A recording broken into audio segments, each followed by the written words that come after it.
الحمد للہ وحدہ والصلاة والسلام علی من لا نبی بعدہ اما بعد فاعوذ باللہ من الشیطان الرجیم بسم اللہ الرحمن الرحیم عبس وتولی ان جاءہ الاعمی اس شخص نے تیوری چڑھائی اور پیٹھ دی اس پر کہ ان کے پاس ایک نابینا آیا۔ سامعین، آج ہماری سورہ عبس اس کے ترجمہ اور تفسیر کا آغاز ہو رہا ہے۔ سورہ عبس شریف یہ مصحف کی ترتیب کے لحاظ سے، ترتیب توقیفی کے لحاظ سے اس کا جو نمبر ہے وہ 80 ہے، اس وقت ہم پڑھ رہے ہیں، اور نازل ہونے کے اعتبار سے جیسے قرآن نازل ہوا اس اعتبار سے اس کا جو نمبر ہے وہ 24واں ہے، 24 سورہ مبارکہ، اور اس کی ٹوٹل آیات 42 ہے اور ایک رکوع پر یہ سورہ مبارکہ مشتمل ہے۔ اور اس سورہ مبارکہ کا جو نام رکھا گیا سورہ عبس، اس کی جو پہلی آیت مبارکہ کا پہلا لفظ ہے عبس وتولی، اسی سے اس کا نام جو ہے وہ سورہ عبس رکھا گیا ہے۔ اب اس کے شان نزول کے اعتبار سے اور یہ سورہ مبارکہ جو ہے یہ بڑی قابل توجہ ہے اس لحاظ سے کہ رب ذوالجلال نے اپنی الوہیت اور اپنے قادر مطلق ہونے کا اعلان سورہ مبارکہ کے پہلے لفظ سے ہی فرمایا ہے، اور اس کی وضاحت سننے کے بعد اور پڑھنے کے بعد انسان ایک دفعہ اتنا ہل جاتا ہے کہ کیا طاقت، کیا قدرت اور سب سے بڑھ کر کیا آداب ہیں اس بارگاہ عظیمہ، جہاں اللہ کا نبی اور اللہ کا رسول بھی اس کے دربار میں بطور عاجز بن کے حاضر ہے۔ اتنا وہ عظیم دربار ہے اللہ کا، اس کے اتنے آداب ہیں، اور اس آداب اور اس کے تقاضے کس قدر اہم ہیں۔ معاملہ یہ ہے کہ حضور صلی اللہ علیہ وآلہ وسلم عالم بنا، امام الانبیاء، خاتم الانبیاء، محبوب خدا حضرت سیدنا محمد مصطفیٰ صلی اللہ علیہ وآلہ وسلم۔ یاد رہے میں یہ بات جو کرنے لگا ہوں یہ محبوب رب ذوالجلال کی بات کرنے لگا، جو اللہ کا محبوب ہے، جس درجے پر کوئی اولین آخرین نبی میں پہنچا ہی نہیں ہے، جو صرف آپ کی صفت ہے، آپ کا درجہ ہے محبوب خدا ہونے کا۔ آپ تبلیغ فرما رہے ہیں، آپ کے پاس قریش کے سردار آئے ہوئے ہیں جو ابھی تک اسلام نہیں لائے، مسلمان نہیں ہوئے، ان کو آپ دعوت دین دے رہے ہیں، تبلیغ دین کے سلسلے میں آپ کی ان سے ملاقات اور میٹنگ جاری ہے۔ عتبہ بن ربیعہ ہے، یہ ابو جہل ہے بن ہشام، اور تیسرے حضرت عباس بن عبد المطلب، ان میں سے ظاہر ہے یہ آپ تو اسلام لے آئے، لیکن آغاز کی بات کر رہا ہوں۔ اب یہ وہاں پر آپ ان سے تبلیغ فرما رہے ہیں، تینوں لوگ کیا ہیں؟ اپنے اپنے قبیلے کے سردار ہیں، اور آپ کی تمنا اور خواہش یہ تھی کہ ظاہر ہے یہ سردار اگر ایمان لے آئیں گے تو ان کے باقی لوگ بھی ساتھ مسلمان ہو جائیں گے، طلب اور خواہش یہ تھی، اس لیے آپ زیادہ توجہ اس پہ فرمائیں، اور آپ کی بہت زیادہ توجہ رہتی تھی اس حوالہ سے آپ کئی دفعہ پریشان بھی ہو جاتے ہیں کہ حتیٰ کہ اللہ تعالیٰ نے آیا مبارکہ بھی نازل فرمائی، لعلک باقی النفس۔ محبوب آپ دین کے بارے میں اتنے ہر وقت پریشان رہتے ہیں، دین کے بارے میں آپ اتنا ہر وقت سوچتے رہتے ہیں کہ آپ تو اپنے جسم کو ہلاکت پہ ڈال لیتے ہیں۔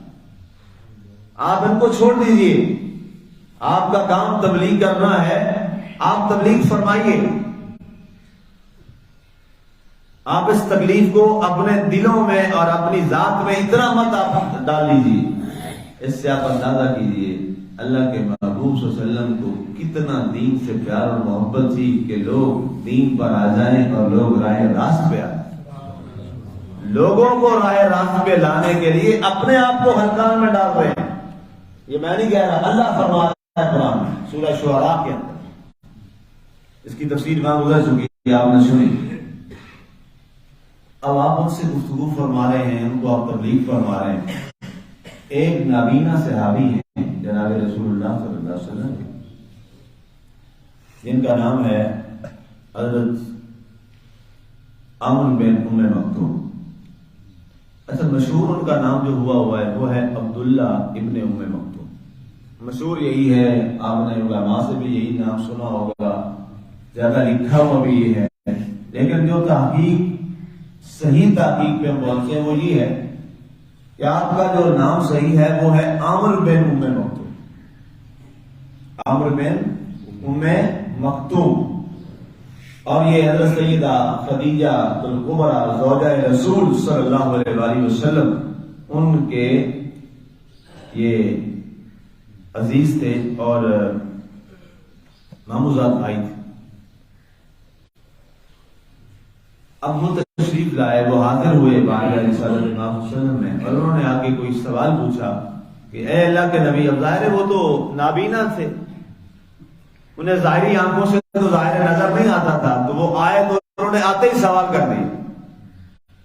ظاہر باقی تو خاموش ہیں، نہیں پوچھا. ان کو پتا ہے کہ آپ گفتگو فرما رہے ہیں. ایک عام بھی طریقہ یہی ہے کہ جب میں کسی سے بات کر رہا ہوں تو اوپر والے کو آ کے انتظار کرنا چاہیے کہ جناب کوئی بھی بات کر رہا ہو کہ اس سے فارغ بولیں تو پھر میں اپنی بات کروں، یا آتے ہی وہ بات کر دیں تو ظاہر ہے فطری چیز ہے کہ برا لگے گا کہ میں پہلے بات کر لوں، آپ بیٹھے. تو انہوں نے آگے آتے سوال کیا کہ اے اللہ کے نبی صلی اللہ علیہ وسلم، یہ میرا سوال ہے، اس کا مطلب مجھے آپ علم دے دیجیے، سکھا دیجیے جو اللہ نے آپ کو علم عطا فرمایا. اب آپ نے ان کی طرف توجہ نہیں فرمائی اور آپ ان سے جو گفتگو فرما رہے تھے، تبلیغ فرما رہے تھے، دین کے حوالے سے بات فرما رہے تھے، آپ اسی میں مصروف رہے. اور ظاہر ہے آپ اس وقت جو عمل کر رہے تھے وہ کائنات کا سب سے بڑا نیکی والا کام تھا. وہ کائنات کا سب سے بڑا نیکی والا کام. مثال کے طور پہ اس وقت میں درس قرآن دے رہا ہوں، ہم قرآن پاک کے علم لینے اور دینے کی گفتگو ہم کر رہے ہیں. اوپر سے ایک شخص آئے اور آگے وہ کہا جی مفتی صاحب ذرا مجھے ایک مسئلہ نماز کا بتا دیجیے. بتائیے وہ مسئلہ بتانا زیادہ ثواب کا کام ہے یا کسی درس کو جاری رکھنا زیادہ ثواب کا کام؟ اس درس کو جاری رکھنا یہ زیادہ 1000 درجہ اس سے بہتر ہے، اس سے 1000 درجہ بہتر ہے جو یہ ہم کام کر رہے ہیں. وہ اس کا ایک کا مسئلہ ہے اور یہ جو کام چل رہا ہے یہ سینکڑوں لوگوں کا مسئلہ ہے. تو لہذا یہ زیادہ اجر و ثواب ہے، یہ کہیں زیادہ درجہ رکھتا ہے. تو اس کو ہم کیا کہیں گے؟ بیٹھ جاؤ، جب اس سے فارغ ہوتے ہیں بعد میں تمہارے مسئلے کو بھی سن لیتے ہیں، کیا مسئلہ ہے تمہارا. اب جناب رسول اللہ صلی اللہ علیہ وسلم نے اسی معاملے کو جاری رکھا. ان سرداروں کے ساتھ آپ اس معاملے میں رہے اور بات کرتے رہے. اس نے پھر سوال کر دیا، آپ نے پھر کوئی جواب نہیں ارشاد فرمایا، اور یہ بات آپ کو ناگوار گزری اور گزرنی بھی چاہیے، جو آداب کے بھی خلاف ہے. اب اللہ وہ ذات، وہ پیاری ذات ہے، وہ عظیم ذات ہے. اس نے کیا کیا؟ اس نے یہ سورہ عبس کیا. وسلم نے اس صحابی عمرو بن ام مکتوم اور جبین مبارک پر کچھ بل آ گئے اور آپ نے اپنا چہرہ اس سے پھیر لیا، اس بنیاد پر کہ ان کے پاس ہمارا ایک نابینا شخص آیا. اب مفسرین لکھنے والوں نے تو بڑی جرت کی، انہوں نے باتیں لکھ لی ہیں. ابھی بھی میں تفسیریں پڑھ رہا تھا، انہوں نے تو کچھ باتیں لکھ لی اس آیت کی وضاحت میں. لیکن سچی بات ہے مجھ سے ہمت نہیں ہو رہی کہ اپنے محبوب صلی اللہ علیہ وسلم کے بارے میں ظاہر ہے اللہ کہہ سکتا ہے اپنے محبوب سے، میں غلام تو نہیں کہہ سکتا سمجھے نا میری بات؟ میرے استاد کا ایک استاد ہو، اس کو کوئی بات میرا استاد کا استاد جو ہے دادا استاد وہ تو کہہ سکتا ہے، جو دادا استاد نے میرے استاد کو بات کہی ہو وہ میں تو اپنے استاد سے نہیں نا کہہ سکتا. سمجھ رہے نا میری بات؟ اب لکھنے والوں نے بڑی جرت کی، لکھ لیا، لیکن میں وہ بول نہیں سکتا. میرا ایمان مجھے اس کی اجازت نہیں دیتا، کیونکہ وہ معاملہ ہے اللہ اور اس کے رسول کا، اللہ کا اور اس کے محبوب محمد مصطفیٰ صلی اللہ علیہ وآلہ وسلم کا.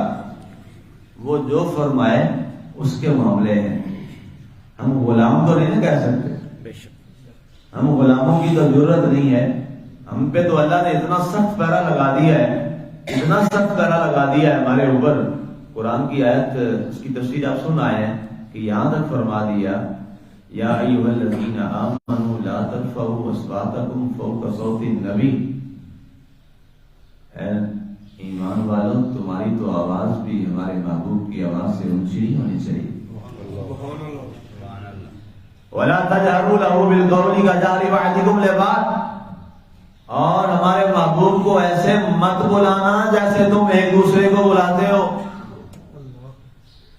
کوئی جا رہا تو پیچھے سوال آتے ہیں اور یار فلاں بات سننا، اس کا نام لے کہتے ہیں. فرمایا خبردار میرے محبوب کو اگر ایسے پکارا تو کیا ہوگا؟ ان تحبط اعمالکم وانتم لا تشعرون. تمہیں پتہ بھی نہیں چلے گا، تمہارے سارے عمل میں ضائع کر دیں. یہ 26ویں پارے کی دوسری آیت سورہ حجرات کی. اب اس کی بھی تفسیر سنا ہے. اب جس دربار کے، جس بارگاہ کے اتنے آداب سخت اللہ نے سکھائے ہوں ہمیں قرآن میں، اور یہاں تک ہوا ایک دفعہ ایسا ہوا کہ حضور صلی اللہ علیہ وسلم گفتگو فرما رہے تھے. جیسے دوران گفتگو آپ مجھ سے یا کوئی بات ہم کر رہا تھا تو کوئی بندہ درمیان میں بات کر دیتا ہے کہ بندہ بات کر رہا ہے، اس سے آگے کو بات کر دیتا ہے. تو صحابی نے، اور عرابی تھا، نیا نیا آیا باہر سے، دیہاتی تھا، تو وہ مسلمان ہو چکے تھے. تو انہوں نے کوئی دوسرا ارشاد فرما رہے تھے، انہوں نے تھوڑی سی بات کوئی آگے کی تو جناب اللہ نے آیت رکھ دی یا ایھا الذین آمنوا لا تقدموا بین یدی اللہ ورسولہ واتقوا اللہ ان اللہ سمیع علیم. ایمان والوں خبردار میرے نبی سے آگے کسی نے بات بھی آگے بڑھ کے کی ہے، خبردار اللہ اور اس کے رسول سے جو آگے بڑھے اس کی قطع تمہیں اللہ اجازت نہیں دیتے. اب یہ آداب ہیں اس بارگاہ مصطفیٰ صلی اللہ علیہ وسلم کے. تو ان آداب کے پیش نظر رہتے ہوئے میں آبا صاحب اللہ کا وضاحت میں، تفسیر میں وہ باتیں میں نہیں کہہ سکتا، مجھ میں ضرورت نہیں پڑی، میں نے ساری ہیں لیکن میں بیان نہیں کر سکتا. بس اتنا ہے کہ وہ صحابی آئے، نابینا تھے، سوال ہوا، آپ ایک بڑے مشن میں تھے. اس پہ یہ میں بات عرض کروں. ایک مفسر نے بڑی خوبصورت بات کی. انہوں نے کہا کہ اس وقت جو اللہ کے نبی صلی اللہ علیہ وآلہ وسلم چونکہ جو کام فرما رہے تھے تبلیغ والا، وہ کائنات کا سب سے بڑا نیکی والا کام تھا جو آپ فرما رہے تھے. اور اس کی انہوں نے مثال بڑی اچھی دی. انہوں نے کہا یہ اللہ رسول کے معاملات ہیں، اس میں ہم نہیں آ سکتے.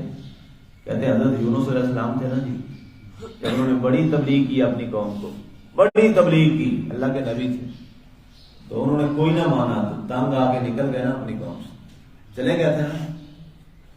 اللہ کو یہ بات ناگوار گزری. حالانکہ بندہ اتنا کسی کو سمجھائے نہ سمجھائے اور وہ نہ مانے تو بندہ ان پہ کیا کرتا ہے، بھائی تو جان تیرا کام لینا میں چلے، ہیں جی ہے نا. اور یہی کہنا چاہیے اور یہی عدل اور انصاف بھی یہی ہے. لیکن یہ ہوتی ہے جہاں محبتیں ہوتی ہیں نا، جہاں بڑا اخلاص اور پیار اور محبت ہوتی ہے، وہاں کے کوئی معاملات تھوڑے سے اور ہوتے ہیں. باقی دنیا کے اصول یہ ہوتے ہیں کہ آنکھیں کھولیں تو کسی کو دیکھا جاتا ہے، وہاں ہوتا ہے آنکھیں بند کریں تو دیدار کیا جاتا ہے. سمجھے میری بات؟ الٹی حجاب چلتے ہیں، دیوان گانے عشق، آنکھیں بند کرتے ہیں دیدار کے لیے.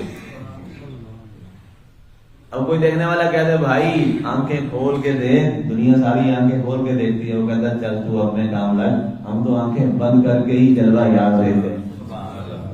تو یہ ایک درجہ ہے جو محب اور محبوب کے درمیان ایک تعلق ہوتا ہے.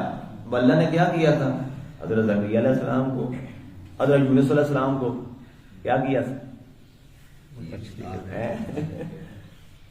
اب یہ پورا واقعہ آپ سن آئے ہیں، کشتی جا رہی ہے اور کشتی کیا ہے؟ ہچکولے کھا رہی ہے۔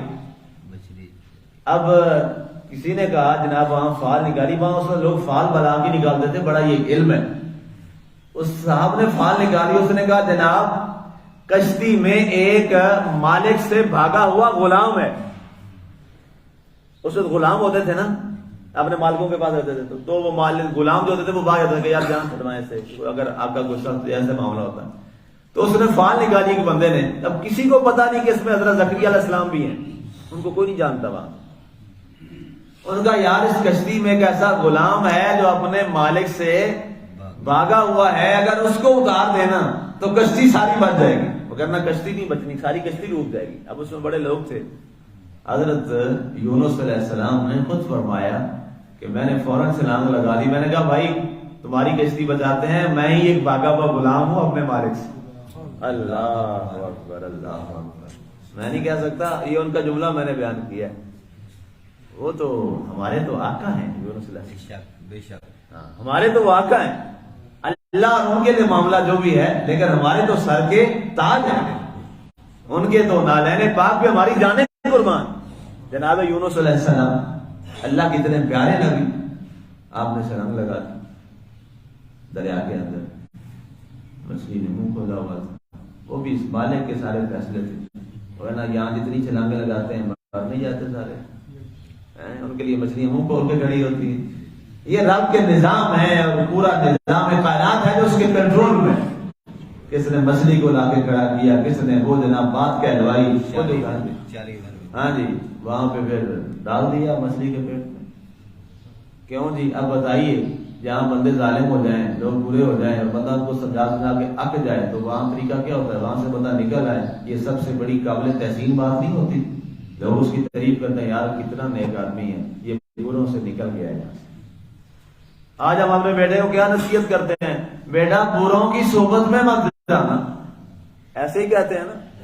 اور جو بچہ بروں کی صحبت سے بچ جائے، نکل جائے، ہم کہتے ہیں واہ واہ بیٹا تم، اور لوگوں کو بتاتے ہیں میرا بچہ بہت اچھا ہے، بری سوسائٹی میں نہیں بیٹھتا، برے بچوں میں نہیں بیٹھتا، گندے لوگوں میں نہیں بیٹھتا، ان سے الگ رہتا ہے۔ اچھی بات کر کے بنیاد پہ بیان کرتے ہیں، تو یہی کام تو کیا تھا حضرت زکریا علیہ السلام نے، یہی کام کیا تھا نا۔